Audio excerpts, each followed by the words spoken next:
Most people think if their soil looks fine, then it must be working. Dark color, soft texture, maybe even store-bought compost. It looks healthy, but here's the problem. Soil can look good, and still fail your plants completely.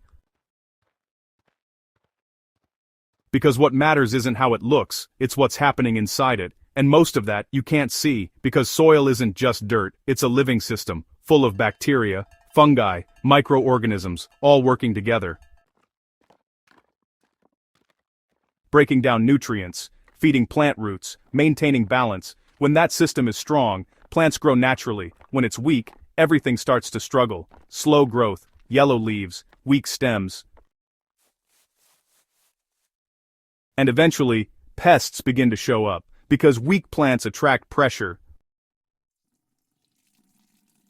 Now here's where most people go wrong. They try to fix weak soil by adding more nutrients, more fertilizer, more compost, more products, but that's not always the solution. Because nutrients don't matter if the soil can't process them. Imagine giving someone food, but their body can't absorb it. That's what weak soil does. The nutrients are there, but the system isn't working, so the plant still suffers. And this is why some gardens keep underperforming, no matter how much people add. The real issue is not what's missing, it's what's not functioning. One of the biggest causes of weak soil is disruption, constant digging, turning the soil repeatedly, breaking structure. It might feel like you're improving it, but over time, you're actually damaging the system. Because, soil structure matters. It holds moisture, allows airflow, and supports microbial life. When that structure breaks, everything becomes unstable. Water drains too fast, or sometimes not at all. Roots struggle to grow properly, and microorganisms lose their environment. Another major issue is lack of organic matter, not just adding it once, but maintaining it consistently. Organic matter feeds the soil life, and soil life feeds the plants. Without that cycle, everything weakens over time. Leaves fall in nature for a reason. They decompose, they return nutrients back into the system, but in most gardens, that process is interrupted. Everything is cleared, removed, cleaned up, and slowly, the soil becomes empty. Another hidden problem is compacted soil. It doesn't always look obvious, but when soil is compacted, roots can't move easily, water can't flow properly, air can't reach deep layers, and without oxygen, the entire system slows down. Plants might still grow, but not at their full potential, and again, weak growth leads to more problems. Then there's the issue of imbalance. Too much of one thing, not enough of another. Too much nitrogen, not enough structure. Too much water retention, not enough drainage.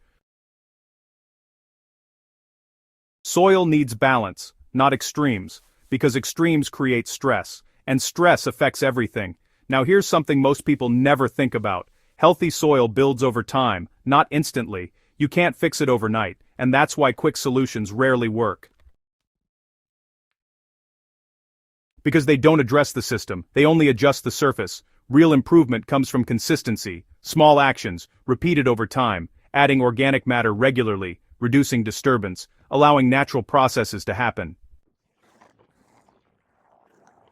And slowly, the soil rebuilds itself. Life returns, structure improves, balance stabilizes, and once that happens, everything above the soil changes too. Plants grow stronger, roots go deeper, water retention, it improves naturally. And pests become less of a problem, because strong plants don't attract pressure the same way. This is where most people notice the difference, not because they added something new, but because they fixed what was broken.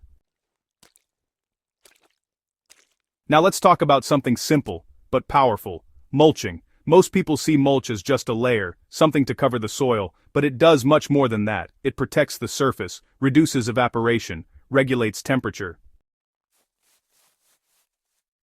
And as it breaks down, it feeds the soil underneath. It's one of the easiest ways, honestly, to support the system without interfering. Another important factor is diversity. Soil really benefits from different types of plants. Different root systems, different nutrient demands, because each plant contributes something different, and together, they create a stronger environment. This is why monoculture systems struggle. Same plant, same demand, same pattern, over and over again. Eventually, the soil weakens, but when you mix plants, rotate crops, and, introduce variety, the system becomes more resilient, and resilience is what you want. Not perfection, not constant control, but a system that holds itself together, even when conditions change. Because conditions always change, weather shifts, temperatures fluctuate, water levels vary, and your soil needs to handle that. Now here's the shift that changes everything. Stop thinking of soil as something you manage, and start thinking of it as something you support. Because when the system works, you don't need to constantly fix things. You don't need to react to every issue. The soil does the work, quietly, consistently, and over time, the entire garden stabilizes. Most people try to fix weak plants, but the real fix is always below the surface, because that's where everything starts, and once you get that right, everything else becomes easier. Growth becomes consistent, problems become smaller, and your garden stops feeling unpredictable. Because now, it's working the way it was meant to.